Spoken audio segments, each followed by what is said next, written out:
Hello champions. तो कैसे हैं आप सभी लोग। उम्मीद करता हूं कि आप सभी अच्छे होंगे और अपने बोर्ड परीक्षा की प्रिपरेशन में लगे होंगे। तो आज के वीडियो में हम लोग क्लास 10th विज्ञान में एक इंपॉर्टेंट क्वेश्चन या कह सकते हैं टॉपिक को डिस्कस करेंगे, जो है पाचन तंत्र। पाचन तंत्र का किसे कहते हैं, पाचन तंत्र का वर्णन कीजिए। तो यही क्वेश्चन जो है कई फॉर्मेट में पूछा जाता है। तो अगर आप हमारे चैनल पर पहली बार विजिट किए तो प्लीज चैनल को सब्सक्राइब जरूर कर लीजिएगा। यहाँ पर आप सभी को क्लास 10th यूपी बोर्ड के लिए डेली वीडियो प्रोवाइड किए जाते हैं। तो वीडियो को स्टार्ट करते हैं। तो हम करेंगे पाचन तंत्र को डिस्कस। यह क्वेश्चन जो है कई फॉर्मेट में पूछा जाता है ना, कि पाचन तंत्र किसे कहते हैं, पाचन तंत्र का वर्णन कीजिए, पाचन तंत्र की क्रिया विधि का वर्णन कीजिए, पाचन तंत्र का सचित्र वर्णन कीजिए। मतलब किसी तरीके से पूछा जाता है और यह लॉन्ग क्वेश्चन मतलब 6 अंक के कैटेगरी में पूछा जाता है। तो ये कितने मार्क्स में पूछा जाता है, तो 6 अंक में। मतलब आपको लिखना भी पड़ेगा 1.5-2 पेज, मतलब 1 पेज लिखना होगा और फिगर बनाना होगा। तो वही हम लोग डिस्कस करेंगे। और लोगों के क्वेश्चन लगता है बहुत हार्ड है, समझ नहीं पाते हैं, तो हम आपको एकदम अच्छे से समझाएंगे। अगर आप 10-15 मिनट का वीडियो देखते हैं तो आपको पाचन तंत्र को दोबारा पढ़ने की जरूरत नहीं पड़ेगी। तो सबसे पहले हम लोग को क्या डिस्कस करना है, जैसे पूछा जाता है उसमें पूछता है कि पाचन किससे कहते हैं, तो हमें पहले पाचन का डिफिनेशन पता होना चाहिए, फिर पाचन तंत्र का सचित्र वर्णन, फिर चित्र बनाएंगे, फिर पाचन की क्रिया विधि, कैसे भोजन हमारा पचता है उसके बारे में लिखना पड़ेगा। तो हम लोग को पहले जानना होगा पाचन क्या होता है। तो हम लोग पहले जानते हैं पाचन, जिसे बोलते हैं डाइजेशन ना, डाइजेशन। पाचन को जानना पड़ेगा। तो पाचन होता क्या है पहले वो समझिए। जैसे हम लोग कोई भी खाना खाते मतलब भोजन करते हैं तो जटिल फॉर्म में होता है। जैसे रोटी चावल कुछ भी जो खाते हैं वो जटिल फॉर्म में हम लोग खाते हैं। तो हमारी जो शरीर होती है उतनी कैपेबल नहीं होती है कि वो जटिल पदार्थों से ही डायरेक्ट जो ऊर्जा है उसको ग्रहण कर ले। इसीलिए हमारा जो पाचन होती है, जो ये सब जो स्टमक यकृत अग्नाशय छोटी आंत बड़ी जो पाचन अंग होते हैं, एक करते क्या है कि करते हैं जो जटिल पदार्थ हम लोग ग्रहण करते हैं उसको सरल एवं अवशोषित पदार्थ में तोड़ने का कार्य करते हैं। क्या करते हैं, पाचन होता क्या है कि हम लोग जो भोजन किए वो जटिल फॉर्म में किए, तो जटिल फॉर्म से ऊर्जा नहीं मिले तो उसको पहले क्या करते हैं, सरल अवशोषित पदार्थों के रूप में तोड़ते हैं। तो पाचन होता क्या है कि जटिल पदार्थों को सरल अवशोषित पदार्थों के रूप में परिवर्तित या टूटने की क्रिया को हम लोग क्या कहते हैं, पाचन कहते हैं। एक बार और सुनिए कि जटिल पदार्थों को सरल एवं अवशोषित पदार्थों के रूप में परिवर्तित या तोड़ने की क्रिया को पाचन कहते हैं। तो लिख लेते हैं पाचन किसे कहते हैं, कि जटिल पदार्थों को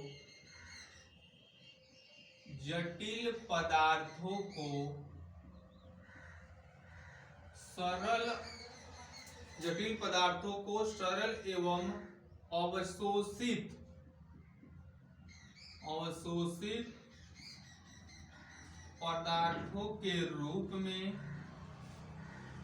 पदार्थों के रूप में टूटने की क्रिया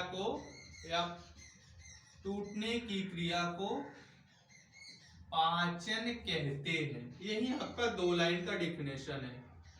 आपको पाचन में ये लिखना पड़ेगा कि जटिल पदार्थों को सरल एवं अवशोषित पदार्थों के रूप में बदलने की क्रिया को या टूटने की क्रिया को पाचन कहते हैं। तो और ये भी लिख सकते हैं कि हमारे शरीर का जो पाचन है कहां से प्रारंभ होता है, तो मुख से। ये भी इसमें लाइन ऐड कर सकते हैं, लिख सकते हैं कि जो हमारे शरीर का पाचन कहां से प्रारंभ होता है, मुख से प्रारंभ होता है। मुख से प्रारंभ होता है।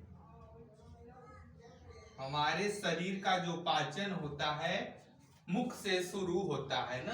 तो पाचन होता क्या है कि जो जटिल पदार्थ हम लोग ग्रहण करते हैं उसको सरल एवं अवशोषित पदार्थ के रूप में बदलने या टूटने की क्रिया को पाचन कहते हैं। और हमारे शरीर का जो पाचन है वो मुख से प्रारंभ होता है। इतना पाचन लीजिए। अब आपको पाचन तंत्र का पूरा फिगर बनाना होगा। मैंने फिगर बनाया हुआ है, आप फिगर 2-3 बार बनाने की प्रैक्टिस करेंगे, आ जाएगा। तो अब फिगर बनाना ही इंपॉर्टेंट नहीं है, फिगर की लेबलिंग करना इंपॉर्टेंट होता है। लेबलिंग मतलब क्या होता है कि उसमें कौन कौन से अंग हैं उनको नाम से दर्शाना जरूरी होता है। बिना दर्शाए, अगर नाम बिना दर्शाए उसे फिगर बना दिए तो फिगर का कोई वैल्यू नहीं रह गया। तो अब हम लोग इसमें नाम दर्शाएंगे ना, तो लेबलिंग करेंगे। तो पहले ऊपर से लेबलिंग करेंगे। जैसे यहाँ पर जैसे मुख या गर्दन में होती है हमारी क्या, 3 ठो लार ग्रंथियां होती है। तो यहाँ होती है लार ग्रंथियां। क्या होती है? लार ग्रंथि। लार ग्रंथि होती है ना। और यहाँ क्या है, तो ये होता है ग्रसनी। क्या होता है? ग्रसनी। ग्रसनी। फिर ये जो पाइप नुमा संरचना इसको क्या बोलते हैं? ग्रास नली। क्या है? ये है ग्रास नली। ग्रसनी से ग्रास नली। फिर ये जो जी आकार की संरचना है या सेम के बीच की तरह संरचना है इसको बोलते हैं आमाशय। क्या बोलते हैं? आमाशय। इसी को इंग्लिश में स्टमक बोला जाता है। STOM, stomach. जिसे पेट बोलते हो यही स्टमक है। फिर ये क्या है इधर, तो ये सबसे बड़ी ग्रंथि जो हमारी क्या है, यकृत है। यकृत ना, लीवर है। क्या है? लीवर, सबसे बड़ी ग्रंथि। फिर ये जो जो छोटे छोटे यहाँ होते हैं इसको बोलते हैं पित्ताशय। यहाँ से क्या होता है, पित्त रस स्रावित होता है। अभी सब बताएंगे। और ये जो पत्ते जैसी संरचना है इसे बोलते हैं अग्नाशय, जिसे पैंक्रियाज बोलते हैं। क्या है? अग्नाशय। अग्नाशय। फिर ये जो इसके नीचे से पहले यहाँ है, फिर इसके नीचे से पीछे से छोटी छोटी पतली जो पाइप आई है इसको बोलते हैं क्या है, छोटी आंत है। नाम भले से छोटी आंत है लेकिन लंबाई बड़ी होती है ना, छोटी आंत है। क्या है? छोटी आंत है। और ये जो बाहर की संरचना है इसको बोलते हैं क्या है, तो ये बड़ी आंत है। क्या है? बड़ी आंत है। फिर ये जो लास्ट वाला भाग है इसको बोलते हैं, ये क्या है, गूदा द्वार या एनस बोलते हैं। क्या है? गूदा द्वार। तो ये पूरी आपको लेबलिंग करना होगा। जितनी भी चीजें हैं लेबलिंग करना बहुत ही इंपॉर्टेंट होता है, क्योंकि बिना लेबलिंग के आपको मार्क्स नहीं मिलेगा। अब जैसे 1 नंबर ए हो गया, 2 नंबर का, तो आपको फिगर पूरा हो गया। फिर अब क्या करना होता है, लेबलिंग कर लिए, फिर आपको वर्णन करना होता है कि पाचन तंत्र। तो पाचन तंत्र का वर्णन वेरी सिंपल, बहुत ही आसान है कि भोजन कैसे कैसे जाता है वही आपको बस लिखना है। कहां से कौन सा एंजाइम कहां क्या काम होता है बस वही लिखना होता है। तो पहले थोड़ा सा समझ लीजिए कि भोजन जाता कैसे है। पहले क्या होता है कि मुख में, पहले हम लोग मुख में भोजन लेते हैं तो मुख में 4 प्रकार के दांत होते हैं, कृंतक, रदनक, अग्रचौड़क, चौड़क या इंसीजर, कैनाइन, प्रीमोलर, मोलर, ये दांत होते हैं। वहां से चबाने का कार्य हो जाता है। फिर भोजन में लार मिलता है, अभी केवल बता रहे, फिर कैसे कैसे लिखना वो बता रहे। फिर लार मिलता है, फिर वहां से भोजन आता है ग्रसनी में, फिर ग्रसनी से भोजन ग्रास नली में होता है, ग्रास नली से कहाँ आता है, अमाशय, अमाशय में से फिर देखो यहाँ से कुछ रस निकलता है, कुछ यहाँ से रस निकलता है, मिलता है, फिर जाता है छोटी आंत, छोटी आंत से फिर यहाँ से होती है बड़ी आंत, बड़ी आंत से तुम्हारा गूदा द्वार से बाहर निकल जाता है। ये तो आपको मोमेंट बता दिया ना, अब क्या काम होता है वो भी जानिए। एक बार और मोमेंट देख लीजिए। पहले मुख से, फिर लार ग्रंथि से लार मिलता है, फिर ग्रसनी, ग्रास नली, फिर आमाशय, आमाशय से होते हुए इससे रस निकलता है, फिर आमाशय के बाद छोटी आंत, छोटी आंत से बड़ी आंत, बड़ी आंत से गूदा द्वार से बाहर निकल जाता है।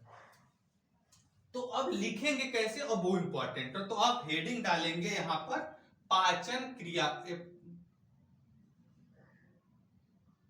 पाचन की क्रियाविधि डाल सकते हैं, पाचन की क्रियाविधि, यो भी क्वेश्चन में पूछा है। पाचन की क्रियाविधि मतलब पाचन कैसे होता है, पाचन तंत्र का वर्णन है, पाचन की क्रियाविधि। ये तो पाचन केवल थोड़ा सा है, अब पाचन की क्रियाविधि अब कैसे कैसे भोजन होता है, मतलब ये वर्णन हो गया। तो अब ध्यान से सुनिए कि भोजन का पाचन कहां से प्रारंभ होता है, तो मुख से, तो हमने बताया था। तो हम लोग सर्वप्रथम जब भोजन को ग्रहण करते हैं, सर्वप्रथम भोजन को ग्रहण करते हैं तो मुख में 4 प्रकार के दांत पाए जाते हैं। पहला कृंतक, जो कि भोजन को काटने का कार्य करता है। दूसरा रदनक, जो कि फाड़ने का कार्य करता है। अग्र चौड़क और चौड़क, जो कि पीसने का कार्य करते हैं। तो उसकी क्या बन जाती है, भोजन की लुगदी बन जाती है। फिर भोजन की लुगदी बनने के बाद फिर लार ग्रंथि से वो लार को लेता है, लार से लेने से उसके भोजन में चिपचिपापन आ जाता है या सलाइवापन आ जाता है ना। सलाइवापन मतलब भोजन आसानी से अंदर ग्रहण मतलब जाता है, मूवमेंट आसानी से करता है। लार मिलाने का फायदा होता है कि उसमें थोड़े बहुत पाचक अंश भी होते हैं, उससे भोजन जो है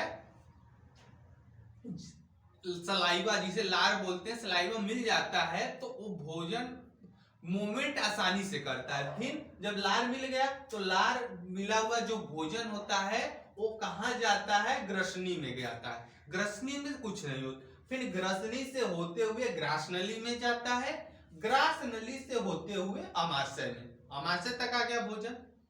अमाशय में भोजन कितने घंटे रहता है, तो 4 से 5 घंटे। ये केवल एक समझ एक बैग है ना, केवल स्टोर करता है। तो यहाँ क्या कुछ पाचन उचन कुछ नहीं होगा, यहाँ केवल भोजन 4 से 5 घंटे भोजन स्टोर रहता है, संचित रहता है। फिर जब आपको जैसे भोजन स्टोर है, फिर आपको जैसे कोई कार्य किए, आपके शरीर से एनर्जी की कमी हुई तो अब एक्टिव हो जाएगा, तब हमें ऊर्जा की जरूरत पड़ेगी, तब यहाँ से भोजन हमारा आगे जाता है। तो भोजन जो अमाशय है, अमाशय से आगे जाता है, इसको बोलते हैं ग्रहणी, ग्रहणी में जाता है। तो ग्रहणी में देखो 2 इधर से यकृत से जो आता है पित्तरस, यकृत या पित्ताशय से पित्तरस आता है, और अग्नाशय से अग्नाशयी रस, यकृत से पित्तरस, अग्नाशय से अग्नाशयी रस आता है। तो वो दोनों मिलते हैं तो पाचक एंजाइम का कार्य करते हैं। फिर जो यकृत से पित्तरस और अग्नाशय से अग्नाशयी रस जो मिला हुआ भोजन है, वो देखो छोटी आंत, पतली वाली पाइप में ना छोटी आंत में आता है। छोटी आंत में आने के बाद छोटी आंत में तुम्हारा जो भोजन का 90% पाचन होता है, जो भोजन का 90% पाचन होता है वो छोटी आंत में संपन्न होता है। भोजन का 90% जो भाग है पाचन का वो संपन्न होता है। यहीं पर तुम्हारी जो अवशोषण और स्वांगीकरण की क्रिया संपन्न होती है। अवशोषण और स्वांगीकरण होता क्या है, अवशोषण का मतलब जो भोजन में उपस्थित जो भोज्य पदार्थ जो भोजन में उपस्थित ऊर्जा है उसको ग्रहण करने की क्रिया को, मतलब भोजन में उपस्थित जो ऊर्जा है उसको ग्रहण करने की क्रिया को अवशोषण कहते हैं। और स्वांगीकरण क्या होता है, जो भोजन से ऊर्जा को ग्रहण किए उसको रक्त एवं ऊतकों द्वारा रक्त एवं कोशिकाओं तक पहुंचाने की क्रिया को स्वांगीकरण कहते हैं। तो भोजन में उपस्थित 90% पाचन छोटी आंत में संपन्न होता है। यहीं पर स्वांगीकरण और अवशोषण मतलब भोजन से ऊर्जा ग्रहण करने की प्रक्रिया, और स्वांगीकरण मतलब भोजन में उपस्थित ऊर्जा को ऊतकों एवं रक्त के माध्यम से कोशिकाओं तक पहुंचाने का कार्य छोटी आंत में सब संपन्न हो जाता है। फिर 90% भोजन का पाचन होने के पश्चात भोजन बड़ी आंत में चला जाता है, और जो शेष 10% पाचन का जो परसेंटेज बच जाता है वो बड़ी आंत में संपन्न होता है। और बड़ी आंत में भोजन का पाचन करने यहीं तक आपका पाचन बड़ी आंत में संपन्न हो जाता है। फिर गुदा द्वार से जो भोजन को मल के रूप में बाहर निकाल दिया जाता है। तो यही पाचन तंत्र का आपका वर्णन है ना। अगर इसी जो बताए इसी को लिखेंगे तो आपका आराम से एक पेज हो जाएगा।